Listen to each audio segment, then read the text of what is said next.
내가 예수를 당신을 부인했습니다. 내가 예수를 당신을 못 박았습니다. 당신이 행하신 일 모든 약속을 다 잊고 십자가에 예수를 매달았네.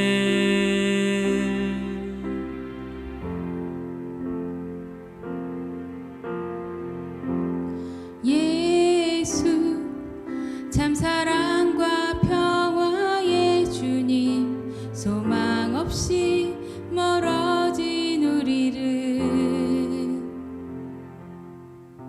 하나님과 온전히 화목해 하기 위해 십자가로 막힌다 허무셨네.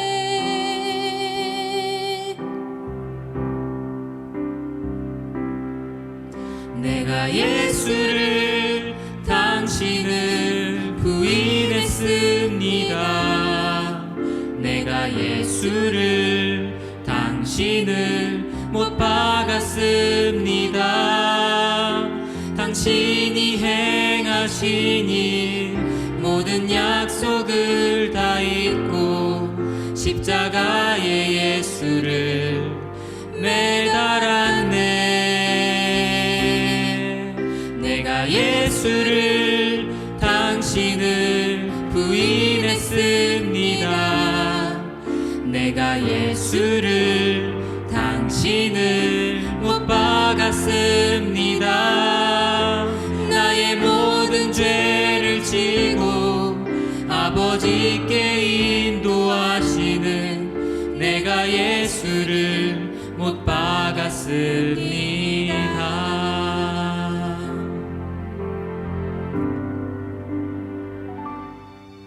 내가 예수를 당신을 다시 바라봅니다.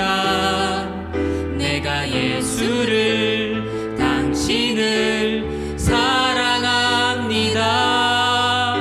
당신이 행하신 일 흔들리지 않는 사랑, 깨지지 않는 약속 붙들겠네. 내가 예수를 당신을 다시 바라봅니다. 내가 예수를 당신을 사랑합니다. 갚을 수 없는 사랑, 아버지께 인도하시는 내가 예수를 사랑합니다. 내가 예수를 사랑합니다.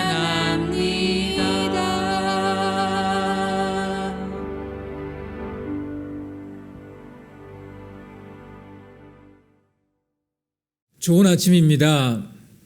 고난주간 특별 새벽 예배 넷째 날입니다. 천국의 걸림돌이라는 제목으로 그 시리즈로 계속 말씀을 나누고 있고요. 오늘은 큰 것이 걸림돌이라는 제목으로 같이 말씀을 나누겠습니다.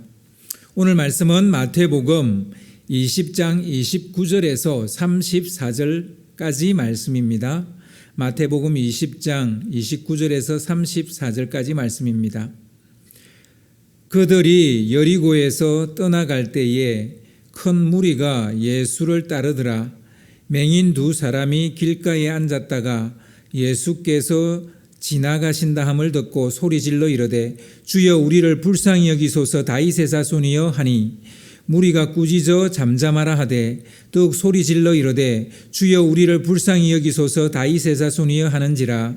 예수께서 머물러 서서 그들을 불러 이르시되 너희에게 무엇을 하여 주기를 원하느냐. 이르되 주여 우리의 눈 뜨기를 원하나이다. 예수께서 불쌍히 여기사 그들의 눈을 만지시니 곧 보게 되어 그들이 예수를 따르니라. 아멘.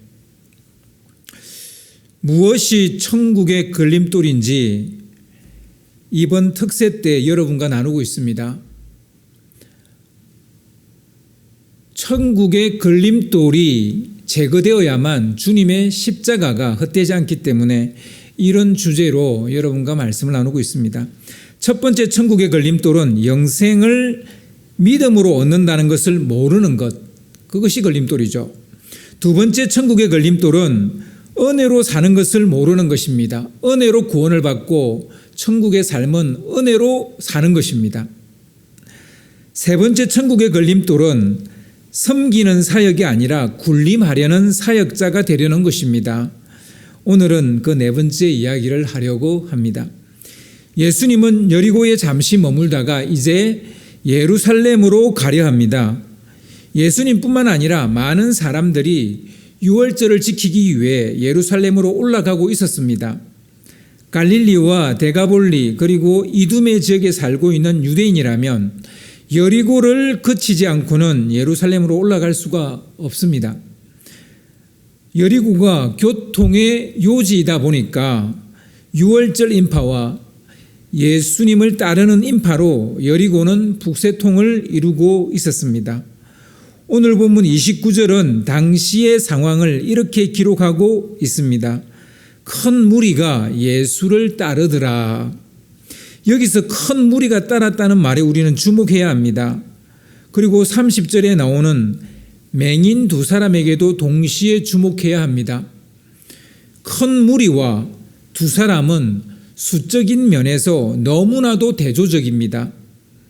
헤아릴 수 없는 많은 무리와 딱 2명, 그리고 예루살렘이라는 위대한 도시로 올라가는 사람들과 여리고라는 낮은 지역에서 벗어날 수 없는 두 사람, 지리적인 면에서도 너무나 대조적입니다. 앞을 볼 수 있는 대다수의 사람과 앞을 보지 못하는 2명의 맹인, 신체 조건상 너무나 대조적입니다. 맹인이다 보니 그들은 앞을 보는 사람들처럼 예수를 볼 수도 없었고 예수님을 찾아갈 수도 없었습니다. 맹인이다 보니 예루살렘으로 올라갈 수도 없었고 왕의 도시, 하나님의 거룩한 성전이 있는 예루살렘을 갈 수가 없었습니다. 겨우 예수가 그들 앞을 지나간다는 소리를 듣고서야 부랴부랴 소리질러 예수를 부릅니다. 30절을 보면 주여 우리를 불쌍히 여기소서 다윗의 자손이여. 간절함과 애절함이 깊이 배어 있는 부르짖음입니다. 왜 안 그렇겠습니까? 그 2명에게 이건 평생에 한 번 있을까 말까 하는 기회나 다름없었기 때문입니다. 그러나 그들의 간절함을 무참히 짓밟아 버리는 사람들이 있었습니다. 바로 큰 무리입니다. 그들은 2명의 맹인에게 조용히 하라고 꾸짖었습니다. 이는 다수의 행포입니다. 다수는 너무나 쉽게 소수의 이익과 의견을 무시해버립니다. 여기서 우리는 하나 짚고 넘어갈 것이 있습니다. 이 큰 무리들이 무엇인가 오해를 하고 있다는 거예요. 그들은 너무나 거대한 꿈을 꾸고 있다는 겁니다. 예수님이 예루살렘에 올라가시면 왕이 되실 것이라는 생각을 하고 있었어요. 사람들은 로마 제국의 지배하에서 독립시켜줄 왕으로서의 예수를 기대하고 있었습니다. 그러나 예수님은 그들의 기대와 달리 십자가에 달려 죽으시려고 예루살렘으로 가고 있는 것입니다. 누가 봐도 동상이몽이죠. 분명 그들은 모두 같은 방향으로 가고 있습니다. 같은 배를 탄 것처럼 보입니다. 그러나 생각하는 바와 가는 목적이 전혀 다르다는 것을 알 수 있습니다. 이 무리들의 꿈과 기대가 너무 크다 보니 그들의 눈에 소경이, 이 맹인이 보이지 않았던 겁니다. 아니, 보이긴 보였죠. 또 그들의 부르짖음도 들었죠. 그러나 보아도 보지 못하고 들어도 듣지 못하는 거예요. 소경의 부르짖음이 도리어 시끄럽기만 했습니다. 그들이 도리어 가는 길을 가로막는 것으로 보였습니다. 얼마 전에만 해도 아픈 사람이 있으면 어떻게 해라도 그 사람을 데리고 예수께 가려 했던 사람들입니다. 그러나 이제는 아픈 사람도 불쌍한 사람도 보이지 않습니다. 도리어 불쌍히 여겨야 할 사람을 꾸짖고 있습니다. 거기서 두 맹인의 부르짖음을 마음으로 듣는 이는 오직 한 사람밖에 없었어요. 두 맹인의 그 간절함과 애절함을 읽은 사람은 오직 한 사람밖에 없었어요. 그가 누굽니까? 예수님입니다. 제자들도 아니었고 큰 무리들도 아니었습니다. 소자나 약자의 소리가 어째서 들리지 않는 것일까요? 우리의 마음이 지나치게 큰 것에 쏠려 있기 때문입니다. 이 시대의 교회가 큰 교회가 되려고 하다 보니 약자의 아픔, 소자의 아픔 듣지 않습니다. 우리의 마음이 지나치게 큰 것에 쏠려 있지 않습니까? 약자의 아픔이 고스란히 전해져 오지 않는다면 우리는 이미 예수님의 마음을 잃은 것이 아닐까 싶습니다. 큰 꿈을 꾼다는 미명 아래 작은 부르짖음과 기대를 저버리고 무시하고 있는 것입니다. 사람들은 큰 꿈을 이루기 위해 작은 꿈은 짓밟아도 된다고 생각합니다. 대의를 위해 개인의 희생점은 해도 된다고 그렇게 생각합니다. 다수의 주장을 살리기 위해 소수의 입장은 접어도 된다고 생각합니다. 이런 모습은 이 세상이 너무나도 자주 보여주는 낯익은 모습이 아닙니까? 뛰노는 아이들을 보고 꾸짖고 잠잠하라고 말할 때가 있죠. 왜 그래요? 아이들의 일은 별 볼 일 없는 일이라고 이미 전제하고 있기 때문에 그렇습니다. 사실 아이들의 세계에서 시끄럽고 정신없는 놀이들이 그 아이들에게는 제일 중요한 일이고 가장 가치 있는 일인지도 모르겠습니다. 어쩌면 우리 어른들이 하고 있는 일이 훨씬 더 무의미하고 쓰레기 같은 일인지도 모르겠습니다. 주님은 두 번이나 천국은 이런 아이들의 것이다 라고 말씀하셨습니다. 예수님은 가던 길을 멈추고 자기를 부르는 맹인들을 오게 합니다. 소자이면서 소수인 맹인의 필요에 주님은 귀를 기울였습니다. 이것이 십자가의 길을 가는 자의 모습이고 자세가 아닐까 싶습니다. 예수님은 자기를 찾는 그 한 사람 혹은 그 두 사람, 비록 그 사람이 소자이고 약자일지라도 그를 위해서 주님은 십자가의 길을 가고 계시고 십자가를 지실 것입니다. 주님은 지극히 작은 소자의 소원을 물으시고 들으십니다. 너희에게 무엇을 하여 주기를 원하느냐? 우리는 너무 위대한 꿈, 너무 큰 것, 대단한 성공에 집착하다 보니 진심으로 자기가 원하는 것이 무엇인지 묻는 주님의 이 음성을 듣지 못하는 것 같습니다. 주님은 지금도 묻습니다. 내가 너희에게 무엇을 하여 주기를 원하느냐? 그럼 우리는 듣지 못해요. 왜요? 우리의 꿈이 너무 크기 때문에. 우리는 너무나 대단한 성공을 요구하기 때문에 그렇습니다. 이 음성이 들리지 않는다는 것은 우리도 오늘 말씀에 나오는 큰 무리와 같은 부류의 사람이 되어버렸는지도 모르겠습니다. 소자의 말이 더 이상 들리지 않습니다. 내 안에 있는 작은 내가 있는데, 내 안에 있는 진정한 내가 있는데 그 진정한 나의 목소리가 들리지 않는 거예요. 타인이 불어넣어준 거대한 꿈, 그것만 들으려고 하고 있는지도 모르겠습니다. 정말 내 안에 아파하고 있는, 괴로워하고 있는 나의 목소리를 듣지 못한다는 거예요. 정말 내 안에서 찌그러져 있는, 진정한 작아져 있는 나의 목소리를 듣지 못한다는 거예요. 주님은 그런 나를 보고 계시고 그런 나의 소리를 듣고자 하시는 것이죠. 아무튼 두 맹인은 주여 우리의 눈뜨기를 원하나이다라고 대답을 했습니다.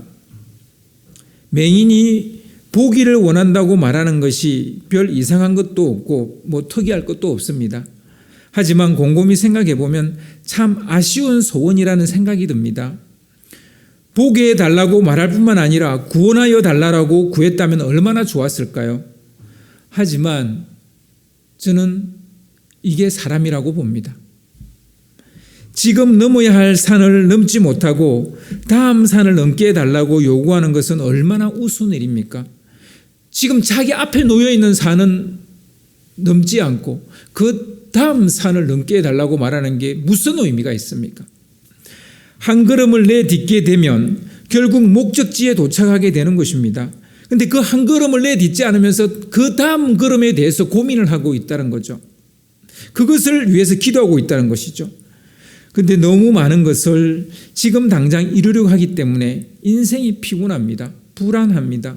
결국 그 무게를 감당하지 못해서 포기하고 맙니다. 미래에 대한 불안과 두려움에 사로잡혀 사는 것보다야 지금 넘어야 할 산에 집중하는 것이 훨씬 지혜롭고 행복하게 사는 비결이 아닐까 싶습니다. 미래에 대한 불안까지 오늘 껴안고 사는 것은 오늘뿐만 아니라 미래의 불행을 자초하는 것이 되고 말 것입니다.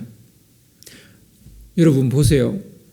두 맹인은 앞을 보게 달라 그랬고 앞을 보게 되자 곧바로 주님을 따르게 됩니다. 아마 모르긴 해도 결국엔 예수님을 구주로 믿어 구원을 얻게 되지 않았을까 추측해 봅니다. 성경에는 나오지 않습니다만 충분히 짐작할 수 있는 부분이죠. 만약 그들이 주님, 우리가 주님을 따르기를 원합니다. 이렇게 구했다면 되겠습니까? 앞을 보지 못하는 사람이 어떻게 주님을 따라요? 보게 되니까 주님을 따르게 되는 거예요.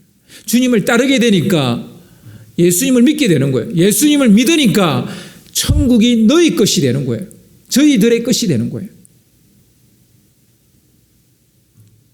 큰 꿈을 놓고 기도하는 것은 나쁘다고 말할 수는 없겠지만 지금 넘어야 할 작은 꿈을 놓고 기도하는 것이 더 중요하지 않겠습니까? 천국의 걸림돌은 너무 큰 것, 너무 큰 꿈, 너무 거국적이고 위대한 것을 붙잡으려고 하기 때문입니다. 작은 것을 하찮게 여기고 무시하는 것이 천국의 걸림돌이 아닐까 생각을 해봅니다. 네 번째, 천국의 걸림돌은 작은 것을 무시하는 가치관입니다. 이것을 꼭 제거하심으로 현실에서 천국을 경험하는 여러분 되시기를 주님의 이름으로 축원합니다. 기도하겠습니다. 사랑하시는 아버지 하나님, 우리가 천국의 삶을 살지 못하는 것은, 우리가 천국에 들어가지 못하는 것은, 영생을 얻지 못하는 것은, 주님을 따르지 못하고 제자가 되지 못하는 것은, 주님의 진정한 동력자가 되지 못하는 것은 우리가 너무 큰 꿈을 꾸고 너무 위대한 것을 바라기 때문은 아닌지 돌아봅니다. 주님, 지극히 작은 것, 어린 소자, 약자와 병든 자, 아픈 자, 그들을 돌아보는 것이 진정으로 천국을 이루어가는 것이라는 것을 우리가 알기를 원합니다. 주님, 큰 것이 천국의 걸림돌인 것을 오늘 알았사오니 큰 것이 아니라 오늘 내 삶 속에 내 주위에 있는 작은 일에, 작은 사람에게 귀를 기울이는 저희들 되게 하시고 그들의 아픔을 들어줌으로써 우리의 삶의 자리에 하나님의 나라가 이루어지는 것을 보고 경험하게 되기를 원합니다. 무엇보다 특별히 이 시간 기도 없는 것은 우리 안에 너무나 큰 것들을 가지고 있다 보니 우리 안에 그 큰 것에 짓눌러져 있는 진정한 내 자아, 진정한 나의 모습, 작아져 있는 나의 모습, 그 나의 목소리를 들을 수 있는 저희들 되도록 도와주시옵소서. 정말 주님은 그런 우리의 목소리를 듣기 위해서 십자가를 지셨고 우리 대신 죽으신 것을 우리가 온전히 믿습니다. 그 믿음 안에서 다시 새롭게 서는 저희들 되도록 도와주시옵소서. 그렇게 우리 가운데 일하실 주님의 이름을 찬송합니다. 감사드리옵고 우리 주 예수 그리스도 이름으로 기도드렸사옵나이다. 아멘.